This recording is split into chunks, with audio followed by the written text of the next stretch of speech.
ఎందుకంటే ఆదిలాబాద్ జిల్లాలో చూస్తే 5 లక్షల పైన ఎకరాలు వ్యవసాయ సాగు ఉంటుంది. దాంట్లో మళ్ళీ ఇప్పుడు ROFR నేరుగా చాలా మంది ట్రైబల్స్ లేదా ఆదివాసీ ROFR పట్టాదారులు ఉంటారు. మన జిల్లాలో చూస్తే సుమారుగా 25,000 రైతులు 80,000 పైన ఎకరాలు ROFR పట్టా ఉన్నాయి. వాటికి ఇప్పుడు బోర్లు బావిలు తప్పకుండా రావాలి. అది వచ్చిన తర్వాతనే వాళ్ళు సెకండ్ పంటకి వెళ్ళగలుగుతారు. దాని గురించి ఇంకా PYT చెప్పారు. ఏది ఒక స్కీమ్ ఉంది, ఇందిరా సౌర గిరిజన వికాసం. అవి కూడా ఇప్పుడు అమల్ దిశకి రావడం జరిగింది. మన గవర్నమెంట్ సీఎం గారు ఒక జిల్లాలో లాంచ్ చేశారు. త్వరలోనే డిప్యూటీ సీఎం గారు మన జిల్లాలో ITD ఉప్పూరు పరిధిలో కూడా వారు కూడా వచ్చి ఈ కార్యక్రమం కూడా లాంచ్ చేస్తారు. దాని ద్వారానే ఒక 3 సంవత్సరంలో ఈ 80,000 ఎకరాల్లో బోర్లు కానీ బావిలు కానీ కూడా రావడానికి ఆస్కారం ఉంది. ప్రణాళిక ఆల్రెడీ ప్రభుత్వం కూడా సిద్ధం చేయాలి.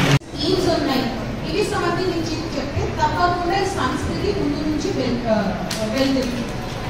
ఇంకా ఈ ఆదివాసీ ప్రాంతంలో స్కీమ్స్ ఉన్నాయి, చాలా స్కీమ్స్ ఉన్నాయి. విద్యకి, వైద్యకి, రైతులకి రాష్ట్రం నుంచి దేశం నుంచి జన్మన్ జుగా ఉన్నాయి. రాష్ట్రం నుంచి సోలార్ స్కీమ్స్ సంబంధించి చాలా మంచి స్కీమ్స్ కొత్తగా వచ్చినాయి. ఈ స్కీమ్స్ అన్ని ITD పరిధిలో ITD ద్వారా ఇంప్లిమెంట్ చేయడం జరుగుతుంది. సో ఇప్పుడు కూడా జరుగుతుంది. సో ఈ అన్ని స్కీమ్స్ కి మీరు ఇప్పటివరకు చాలా మంచి బెనిఫిట్ తీసుకుంటున్నారు. ఇంకా భవిష్యత్తు కూడా ఇది తీసుకోవడానికి మన బాధ్యత కూడా మీ అందరికీ కూడా అడుగుతుంది. ఇంకా ఇప్పుడు CRT సంబంధించి నేను ఈ సంవత్సరం ఒక పాయింట్ నోట్ చేశాను. CRT ఎగ్జామ్ కండక్ట్ లిస్ట్ లో మన ఆదివాసీ చాలా పెద్దగా వచ్చారు.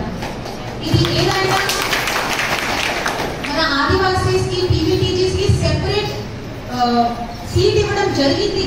బట్ ఆల్రెడీ వాళ్ళు చాలా కమ్యూనిటీలో కంప్లీట్ చేసి చాలా పైన వచ్చారు.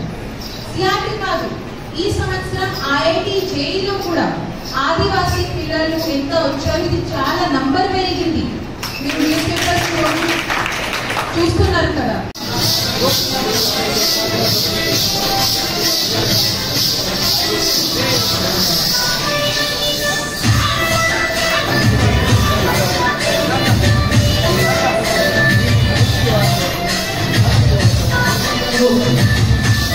మాజీ లాభపడి దేశపతి రాష్ట్రం